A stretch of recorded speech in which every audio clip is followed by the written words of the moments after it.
नमस्कार, मैं Manoj sir.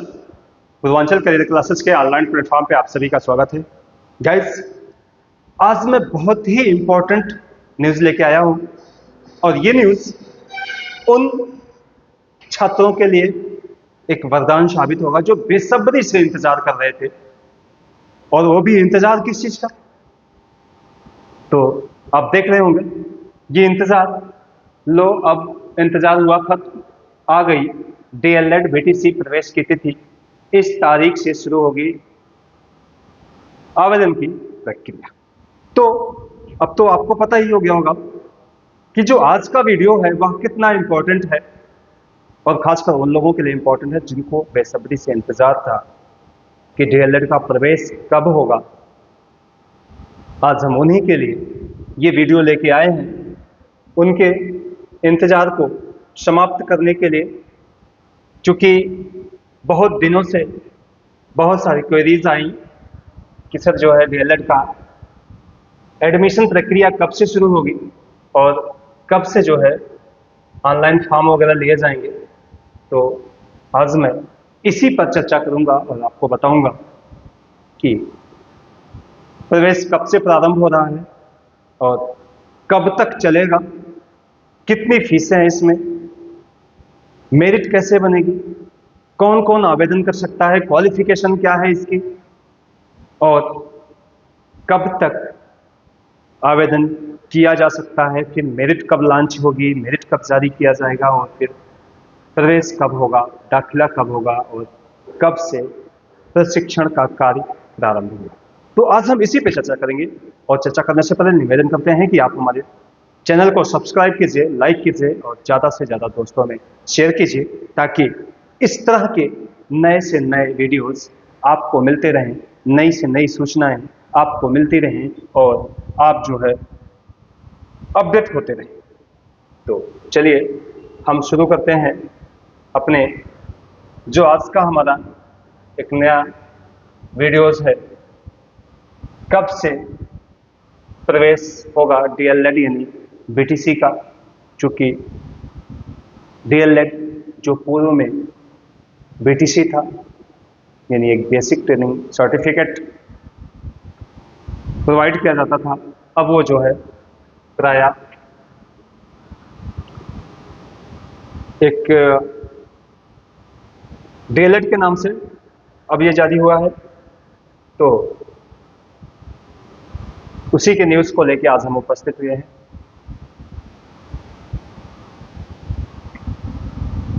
Guys,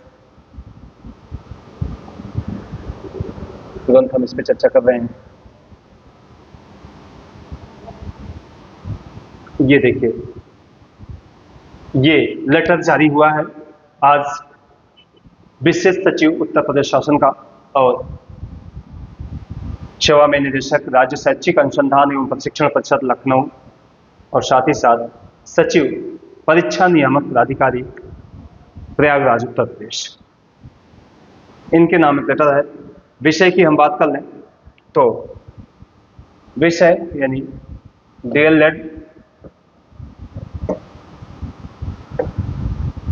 2024 के संदर्भ में विषय है आपका ऑनलाइन आवेदन एवं प्रवेश चयन की प्रक्रिया के संदर्भ में। ठीक है गाइस, हम इंपॉर्टेंट चीजें केवल बताएंगे आपको, इंपॉर्टेंट चीजों की चर्चा करेंगे। ठीक है, ये ऑनलाइन प्रक्रिया कब से शुरू हो रही है या प्रशिक्षण के संदर्भ में, तो चलिए यहां से है ये चीजें।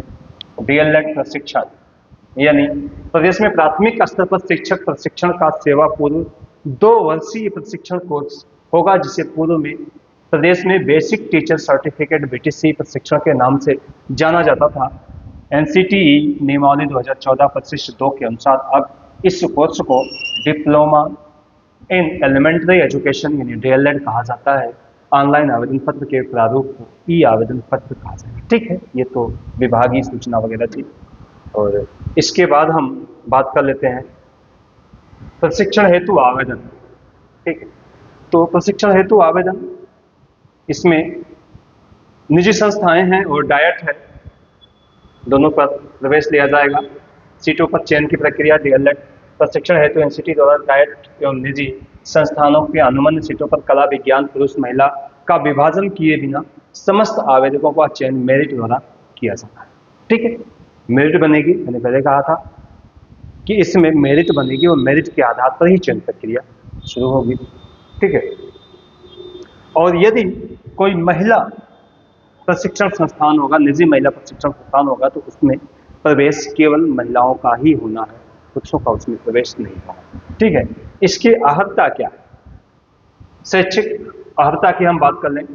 डीएलएड प्रशिक्षण 2024 आगामी प्रशिक्षण वर्षों में चयन हेतु ऐसे अभ्यर्थी ऑनलाइन आवेदन करने के पात्र होंगे जिन्होंने आवेदन पत्र भरने के पूर्व माध्यमिक शिक्षा परिषद यानी यूपी बोर्ड से या सीबीएसई या आईसीएसई से मान्यता प्राप्त संस्थानों से हाई स्कूल, इंटरमीडिएट व उसके समकक्ष घोषित परीक्षा एवं विधि द्वारा स्थापित यूजीसी से मान्यता प्राप्त विश्वविद्यालय से स्नातक महाविद्यालय से स्नातक परीक्षा में न्यूनतम 50% अंकों के साथ। तो गाइस, इसमें आवेदन करने के लिए जो शैक्षिक अर्हता है high school, inter plus graduation है, यानी 50% मार्क ग्रेजुएशन में होना आवश्यक है। पहली शर्त तो ये, ठीक है, ग्रेजुएशन में 50% मार्क का होना आवश्यक है। आप देख रहे हैं ये 50% मार्क का होना आवश्यक है।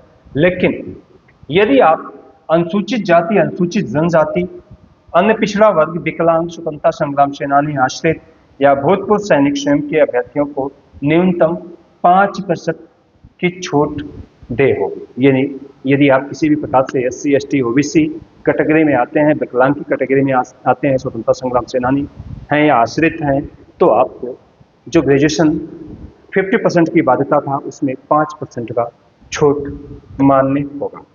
ठीक है, चलिए आगे चलते हैं। आगे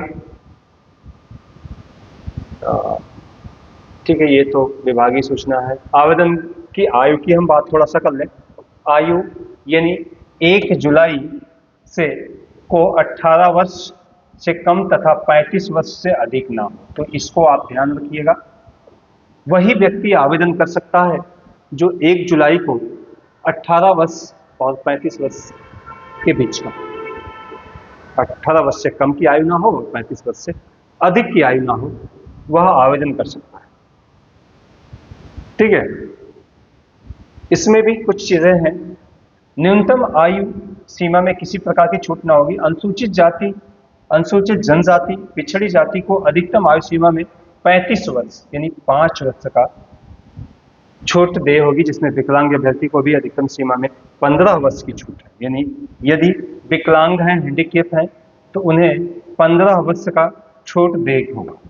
ठीक है, यानी यदि एससी, एसटी, ओबीसी हैं तो 5 वर्ष की छूट है, और यदि आप विकलांग कैटेगरी में आते हैं तो आपको 15 वर्ष का छूट दिया जाएगा।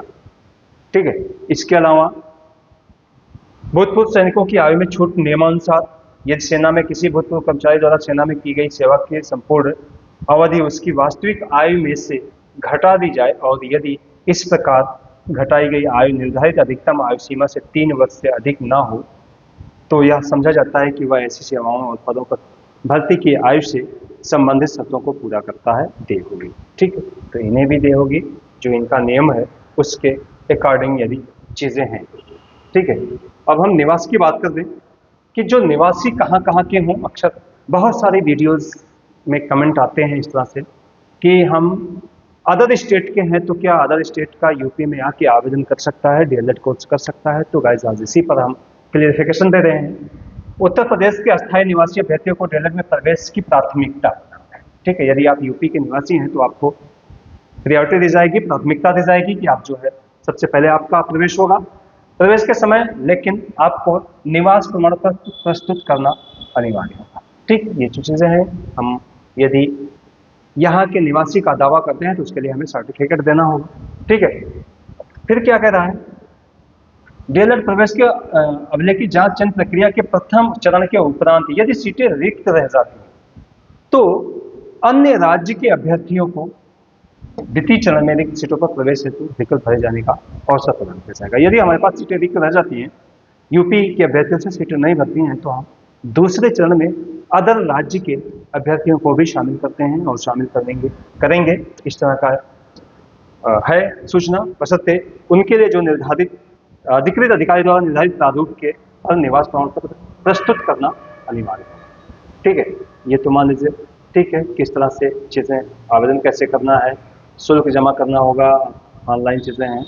ठीक, इसके बाद फिर हम नेक्स्ट इंपॉर्टेंट चीज़ पे चलते हैं। गाइस, आप किसी भी साइबर कैफे से चाहे तो आवेदन कर सकते हैं। आवेदन का जो ऑनलाइन प्रोसेस है, ऑनलाइन माध्यम से ही केवल आवेदन लिए जाएंगे। ठीक है, अभिलेख की जांच की प्रक्रिया है। ठीक, ये तो चीज़ें हैं। मेरिट जारी होगा इसमें, यानी हाँ, एक चीज़ मैं आपको बता दूं कि इसमें प्रवेश के लिए हाई स्कूल, इंटर और ग्रेजुएशन के जो परसेंटेज हैं उसी को इसमें टोटल करके एक मेरिट जारी किया जाए। यानी हाई स्कूल में जितने परसेंट होंगे प्लस इंटर में जितने परसेंट होंगे और plus graduation BA, BSc, BCom में जितने परसेंट होंगे आपके, टोटल को जोड़कर एक कॉमन मेरिट बनाई जाएगी और उसके आधार पर जो है सूची जारी किया जाएगा। ठीक है, अब पहले चरण में तो डाइट भरे जाते हैं, इसके बाद फिर जो है निजी संस्थान जो होते हैं उनको अवसर मिलता है। ठीक है, इसके बाद आगे गाइस, मेरिट लिस्ट पाने वाले अभ्यर्थी को स्टेट रैंक निर्धारित की जाएगी एवं अभ्यर्थियों की स्टेट रैंक निर्दिष्ट वेबसाइट पर प्रकाशित की जाएगी। अभ्यर्थियों की स्टेट रैंक का ही चयन का आधार। ठीक है, ये तो हमने चीजें बता दी आपको। प्रशिक्षण संस्थानों में 100% सीटों पर चयन हेतु अभ्यर्थियों से प्रशिक्षण संस्थान का विकल्प लेने एवं आवंटित संस्थान में अभिलेख की जांच एवं प्रवेश काउंसलिंग की कार्यवाही 2 चक्रों यानी 2 फेज में ही संपादित कराई जाएगी। ये चीजें आपको याद रखनी होगी कि हमारी जो काउंसलिंग की प्रक्रिया है केवल 2 फेज में ही चलेगी। केवल 2 फेज, 2 राउंड की काउंसलिंग होनी है, 2 चक्रों की काउंसलिंग होनी है। काउंसलिंग के प्रत्येक चक्र में अभ्यर्थी की स्टेट रैंक के आधार पर प्रक्रिया में विभिन्न चरणों में विभाजित किया जाएगा। स्टेट रैंक की सीमा में आने वाले अभ्यर्थियों को चरण में भाग ले सकेंगे। प्रत्येक चरण का विस्तृत चरणवार कार्यक्रम काउंसलिंग में पूर्व विज्ञापन प्रकाशित किया जाएगा। ठीक है, अब देखिए, स्टेट रैंक के आधार पर काउंसलिंग में आने वाले अभ्यर्थियों को प्रशिक्षण संस्थान का विकल्प भरने से पूर्व प्रशिक्षण संस्थान के अग्रिम शुल्क के रूप में 5,000 देय होगा। यानी 5,000 ये जो है काउंसलिंग फीस आप देंगे, अलॉटमेंट फीस देंगे। इसके बाद जो है कॉलेज अलॉट हो जाएगा, फिर आप जो है आगे चॉइस लॉक करेंगे। अभ्यर्थी विकल्प चुनने की संख्या के आधार पर बाध्यता नहीं है। ठीक है, इसमें आप जितना चाहें उतना विकल्प चुन सकते हैं, जितने कॉलेज को आप चाहें आप श्रेणीवार चुन सकते हैं, किसी भी प्रकार की कोई बाध्यता नहीं है। ठीक, इसके बाद फिर वो अभ्यर्थी द्वारा प्रशिक्षण संस्थान को विकल्प वरीयता के आधार पर वो जो है सीटों का आवंटन करेगा, विद्यालय का आवंटन करेगा।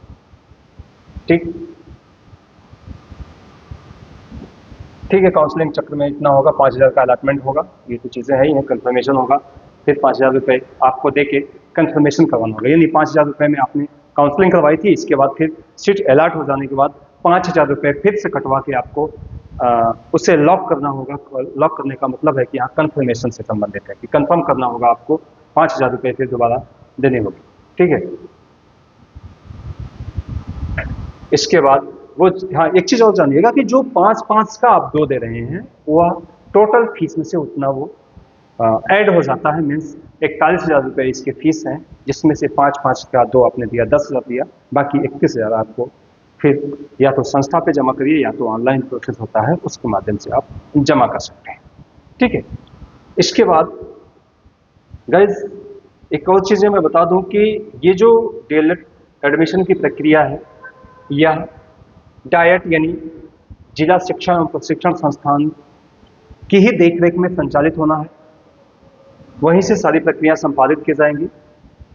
किसी भी प्रकार की समस्या या किसी भी प्रकार का कोई सुझाव वगैरह लेना है, कोई कुछ क्वेरी करना है तो आप डायरेक्ट से ही संपर्क कर सकते हैं। वहाँ से चीज़ें आपको मिल जाएंगी, निर्धारित शुल्क के रूप में है। ठीक है, आप ऑनलाइन पेमेंट कर सकते हैं, चाहे वह यूपीआई लिंक या किसी के माध्यम से भी, पेमेंट के माध्यम से। हाँ, डीएलएड यानी ये चीज़ें इंपॉर्टेंट हैं आपके लिए कि प्रशिक्षण में आवेदन हेतु आवेदन शुल्क क्या है। तो आवेदन शुल्क सामान्य अभ्यर्थी के लिए, सामान्य एवं अन्य पिछड़ा वर्ग के लिए 700 रुपये फीस देना होगा। यानी यदि आप जनरल या ओबीसी के कैटेगरी में हैं तो आवेदन शुल्क 700 रुपये देने होंगे। यदि आप अनुसूचित जाति में हैं, अनुसूचित जनजाति में है तो आपको 500 रुपये देने होंगे। यदि आप विकलांग की कैटेगरी में आते हैं तो आपको 200 रुपये का चालान करना होगा। और रजिस्ट्रेशन फीस के रूप में एक बार फिर से सुन लीजिए, जनरल और बैकवर्ड के लिए 700 रुपये, SC ST के लिए 500 रुपये प्लस विकलांग के लिए 200 रुपये का फीस का प्रावधान है। ठीक है, ये आप जो है ट्रांसफर करेंगे, ये रिफंड नहीं होता है। ठीक है, इसके बाद जो है आप एक चीज ये भी दिया है इन्होंने कि कुछ नवसृजित जनपद हैं, नए जनपद है जहां पे डाइट नहीं है तो उससे संबंधित कौन डाइट है जो उस जिले की देखरेख करेगा या काउंसलिंग के लिए वहां आपको जाना पड़ेगा। तो सबसे पहले कासगंज की आप बात कर लीजिए। कासगंज यानी इसका डाइट हरचंदपुर कला एटा में है, संत Kabir Nagar diet plastic complex बस्ती में है, अंबेडकर नगर डाइट अयोध्या में है, बलरामपुर डाइट दर्जी कुआं गोंडा में है, हमीरपुर डाइट चरखारी महोबा में है, अमेठी डाइट सुल्तानपुर में है, गाजियाबाद डाइट हापुड़ में है, शामली डाइट मुजफ्फरनगर में है और संभल डाइट काठ यानी मुरादाबाद में है। तो इस तरह से ऐसे जनपद हैं जहां पे डाइट अभी नहीं बना है तो वह अटैच यानी पड़ोसी जनपद से अटैच कर दिया गया है और वहाँ के डाइट से सारी देख रेख की प्रक्रिया संपन्न होगी। इसके बाद ये चीज़ें, एक चीज़ और भी आपके लिए बहुत ही इंपॉर्टेंट हो सकती हैं, प्रशिक्षण शुल्क क्या है। तो प्रशिक्षण शुल्क दो तरह से होता है। पहले देख लेते हैं हम क्या लिखा है। ये DLED BTC प्रशिक्षण 2 वर्षीय नियमित आवासीय प्रशिक्षण है, रेगुलर प्रशिक्षण है। ठीक है, जिसमें 4 सेमेस्टर होते हैं।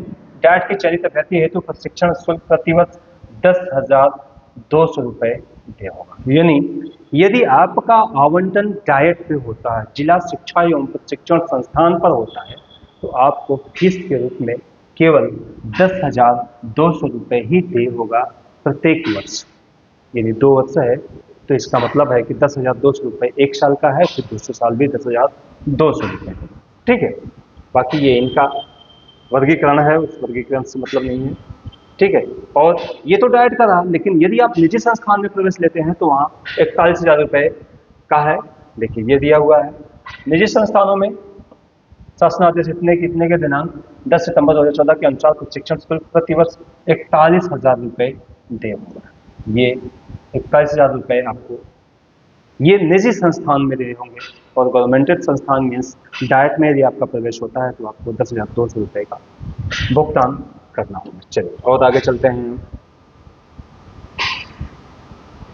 गाइस। ये मेरिट के आधार पर ही प्रवेश प्रक्रिया चलती है। मेरिट यदि आपका बेहतर है तो आपको डाइट मिल जाएगा और नहीं तो फिर निजी प्रवेश संस्थान मिलेंगे। यहाँ पे आप चाहें तो आवेदन करके चलिए ये देख लेते हैं। ये एक चीज़ें इंपॉर्टेंट हैं। DLED प्रशिक्षण चयन प्रवेश कार्यवाही हेतु तो मैं आपसे बताया कि हम ये भी बताएंगे आपको कि कब से प्रक्रिया शुरू हो रही है ना। तो ये देखिए, सचिव परीक्षा नियामक प्राधिकार उत्तर प्रदेश द्वारा ऑनलाइन आवेदन हेतु एकीकृत रूप में विज्ञापन प्रकाशित, यानी परीक्षा नियामक 12 सितंबर को विज्ञापन प्रकाशित करेगा। ठीक है। दूसरा, ऑनलाइन रजिस्ट्रेशन प्रारंभ व शुल्क जमा करने की तिथि कब होगी? 18 सितंबर। तो गाइस हमारे लिए इंपॉर्टेंट क्या है? 18 सितंबर है, यानी 18 सितंबर से ऑनलाइन प्रक्रिया प्रारंभ हो जाएगी। ऑनलाइन आवेदन करेंगे, रजिस्ट्रेशन करेंगे और शुल्क जमा करेंगे 18 सितंबर 2024 अपराह्न यानी दोपहर से। ठीक है। ऑनलाइन रजिस्ट्रेशन की अंतिम तिथि जो है वह 9 अक्टूबर है। गाइस समय बहुत कम है, आप बिल्कुल ही लास्ट डेट का इंतजार मत कीजिए, चूंकि अमूमन हमने देखा है, आप सब भी देखा है, जाना है कि अंतिम समय में जो फॉर्म भरा जाता है या तो सर्वर लोड की वजह से फॉर्म फिलअप नहीं हो पाता या किसी भी प्रकार की त्रुटि वगैरह एरर वगैरह आ जाते हैं, तो हमें क्या करना है? हमें 18 सितंबर दोपहर से ही लग जाना है। यदि आवेदन करना है तो फॉर्म फिलअप करना शुरू कर देना है 18 सितंबर 2024 दोपहर से, और 9 अक्टूबर 2024 को ये अंतिम तिथि है। ऑनलाइन आवेदन शुल्क जमा करने की अंतिम तिथि 10 अक्टूबर है और ऑनलाइन प्रिंट लेने की तिथि 12 अक्टूबर है। ठीक है, यहाँ तक तो क्लियर हो गया। इसके बाद फिर आवेदकों को मेरिट के आधार पर जो रैंक प्रकाशित किया जाएगा वो 16 अक्टूबर को रैंक प्रकाशित कर दिया जाएगा। और फिर अभ्यर्थियों के वर्गवार श्रेणीवार मेरिट के क्रम में राजकीय और निजी संस्थानों में आवंटन की सीटों के सफल चयन अभ्यर्थियों से संस्थान विकल्प लेने दिए गए विकल्प में से क्रम से एनआईसी द्वारा लखनऊ में आवंटित करने हेतु ये 17 अक्टूबर से लेकर और 30 अक्टूबर के बीच आपके सीट आवंटन की प्रक्रिया, चॉइस लेने, चॉइस अलॉट करने की प्रक्रिया 17 अक्टूबर से लेकर 30 अक्टूबर के मध्य चलने वाली है। इसके बाद काउंसलिंग के प्रथम चरण के उपरांत आवंटित संस्थानों में अभ्यर्थी द्वारा अभिलेखी जांच एवं प्रवेश की कार्यवाही वह 13 नवंबर तक कर सकता है। तो 13 नवंबर तक आप जो है चाहे तो प्रवेश की कार्यवाही कर सकते हैं। इसके बाद अंतिम क्या है? अंतिम है वर्गवार श्रेणीवार मेरिट के क्रम में राजकीय निजी संस्थानों में सीटें अवशेष रह जाती है। जो सीटें अवशेष रहती हैं उस पर पुनः जो है काउंसलिंग करवाने और पुनः अलॉट करने की प्रक्रिया जो होगी वह आपकी 20 नवंबर से 1 दिसंबर के बीच होगी। और आपका द्वितीय चरण चक्र आवंटित संस्थान की कार्यवाही समाप्त होने के बाद 10 दिसंबर से आपका प्रशिक्षण का कार्य प्रारंभ हो जाएगा। यानी अब जो है आपको 10 दिसंबर द्वितीय चरण में आवंटित संस्थान में अभ्यर्थी द्वारा अभिलेखी जांच कार्यवाही 10 दिसंबर तक होगी। इसके बाद फिर प्रशिक्षण का कार्य 12 दिसंबर से प्रशिक्षण प्रारंभ हो जाएगा। तो इस तरह से जो है इंपॉर्टेंट चीजें आपको मिली गाइस। ये बहुत ही बेहतर और बहुत ही गुड न्यूज है उन लोगों के लिए जो काफी लंबे समय से इंतजार कर रहे थे डीएलएड में एडमिशन के लिए। तो आप तैयार हो जाइए, आप आवेदन करने के लिए डीएलएड में ऑनलाइन रजिस्ट्रेशन करने के लिए 18 सितंबर दोपहर के बाद से आवेदन की प्रक्रिया शुरू होगी और कुल मिला के 9 अक्टूबर 2024 तक आवेदन की प्रक्रिया चलेगी। इसके बाद फिर 10 अक्टूबर से और 12 अक्टूबर तक आप जो है फीस और रसीद प्रिंट ले सकते हैं। इसके बाद स्टेट रैंक 16 अक्टूबर से जारी हो जाएगा। तो इस तरह से एक बेहतर न्यूज़ था आप लोगों के लिए और मैं सोचा कि सबसे पहले आपके पास तक मैं पहुंचा दूं। और उम्मीद करता हूं कि ये वीडियो आपको पसंद आया होगा। नमस्कार।